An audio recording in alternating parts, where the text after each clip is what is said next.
పశ్చిమ గోదావరి జిల్లా పాలకొల్లు పట్టణంలోని కోకోనట్ మర్చెంట్స్ జూనియర్ ప్రభుత్వ కళాశాలలో మధ్యాహ్న భోజన పథకాన్ని జలవనరుల శాఖ మంత్రి డాక్టర్ నిమ్మల రామానాయుడు ప్రారంభించారు.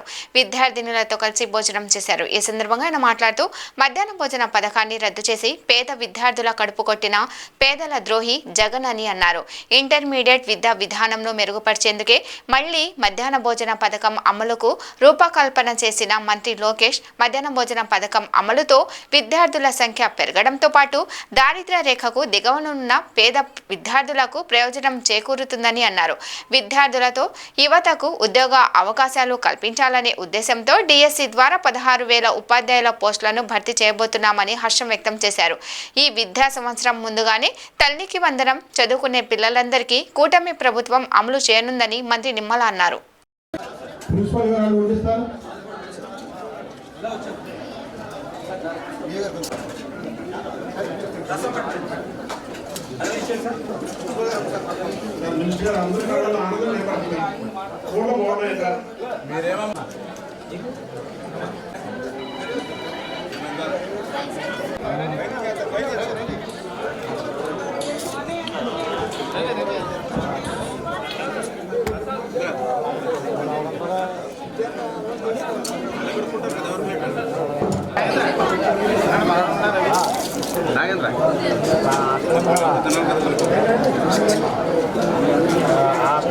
స్థాయిలోకి వెళ్ళి ఏంటి మీరు గ్రూపు ఎంపీసీ ఓకే, బాగా వెళ్ళాలి.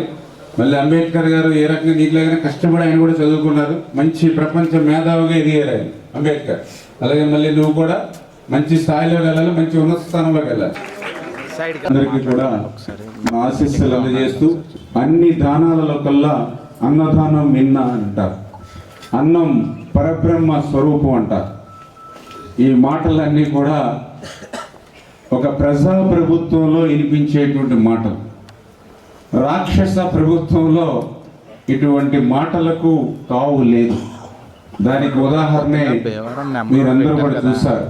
2019, 2024 5 సంవత్సరాల్లో ఆంధ్రప్రదేశ్ రాష్ట్రంలో అన్నా క్యాంటీన్ని రద్దు చేసి మరి పేదల కడుపు కొట్టినటువంటి పరిస్థితి మీరందరూ కూడా చూశారు. ఉదయం 5 రూపాయలకి టిఫిన్, మధ్యాహ్నం భోజనం 5 రూపాయలకి, సాయంత్రం భోజనం 5 రూపాయలు.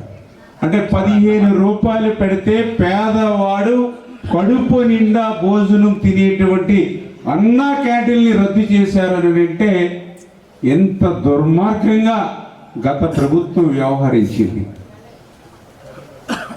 అన్నా క్యాంటీన్ ఆయన పేరు నచ్చకపోతే, ఎన్టీఆర్ ఆయన మనిషి నచ్చకపోతే, పోనీ నువ్వు రాజన్న క్యాంటీన్ పెట్టుకుంటావో లేకపోతే మరి ఇంకో రకమైన క్యాంటీన్ పెట్టుకుంటావో పెట్టుకో, కానీ పేదల కడుపు కొట్టేటువంటి హక్కు నీకు ఎవరిచ్చారు?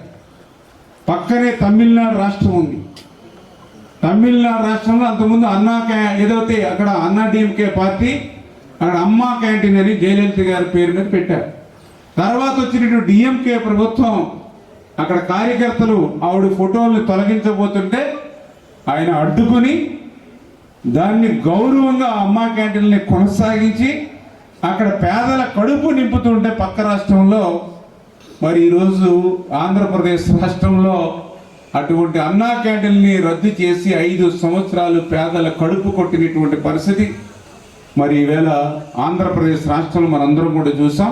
ప్రభుత్వానికి ఉన్నటువంటి తేడా, ఎందుకంటే మీరందరూ పిల్లలు, రేపు కూడా మీరందరూ కూడా తెలుసుకోవాలి, నేర్చుకోవాలి, 10 మందికి ఎట్లా సాయం చేయాలో ఆలోచన చేయాలి. అంటే ఆ రకంగా అన్నా క్యాంటీన్కి ఎన్నో ఇబ్బందులు పెట్టినటువంటి పరిస్థితి చూస్తే వాటినన్నింటినీ ఎదుర్కొని 5 సంవత్సరాలు కూడా సక్సెస్ఫుల్గా అక్కడ పెట్టడమే కాదు, నేనేదో అన్నా క్యాంటీన్ పెడుతూ ఉన్నానో దాతలు కూడా సంతోషించి వాళ్ళ కోఆపరేషన్ తోటి 2వ అన్నా క్యాంటీన్ కూడా మన ప్రభుత్వ ఆసుపత్రి దగ్గర పెట్టాను పాలకొల్లో. ఈ రోజు కూడా ప్రభుత్వ ఆసుపత్రి దగ్గర అన్నా క్యాంటీన్ నడుస్తుంది.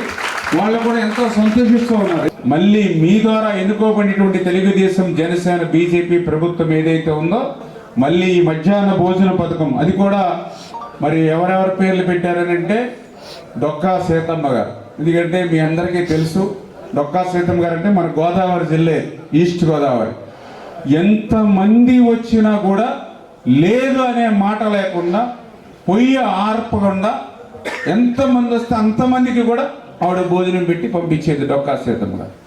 అటువంటి డొక్కా సీతమ్మ గారి పేరు డొక్కా సీతమ్మ మధ్యాహ్న బడి భోజన పథకం అని చెప్పి ఈరోజు మళ్ళీ గత ప్రభుత్వం రద్దు చేసినటువంటి ఆ భోజన పథకాన్ని మళ్ళీ ఈరోజు 4వ తేదీన ఆంధ్రప్రదేశ్ రాష్ట్ర వ్యాప్తంగా మరి దగ్గర మరి 1,48,00,000 మందికి దగ్గర స్కూల్స్ కానివ్వండి, కాలేజీలు కానివ్వండి, ఏదైతే ఉన్నాయో మరి ఇలా లక్షల మందికి దగ్గర 100 కోట్ల రూపాయలు సంవత్సరానికి ఖర్చు అవుతున్నా కూడా వెనుకాడకుండా మరి ఈరోజు 1.48 లక్షల మంది విద్యార్థులకు ఈవేళ సంవత్సరానికి 100 కోట్ల రూపాయలు పైబడి భారం అవుతున్నా కూడా మీ కడుపు నింపాలి, మీరు మంచి విద్య అందించాలంటే మీరందరూ ఆరోగ్యంగా ఉండాలనే ఆలోచనతోటే ఈ మధ్యాహ్న భోజన పథకం తీసుకురావడం జరిగింది.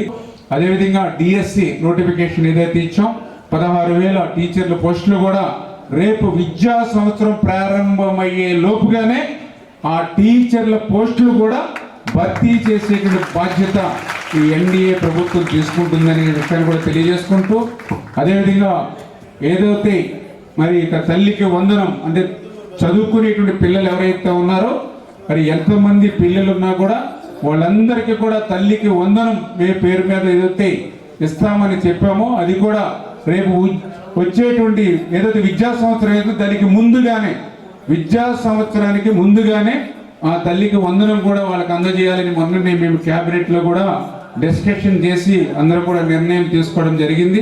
ఇట్లా ఒక్కొక్కటి ఈ రాష్ట్రానికి 14 లక్షల కోట్ల అప్పు ఈ రోజు ఉన్నటువంటి స్థితిలో కూడా ఒక్కొక్క హామీని నెరవేర్చుకుంటూ పనిచేస్తున్నామని చెప్పి మీ ద్వారా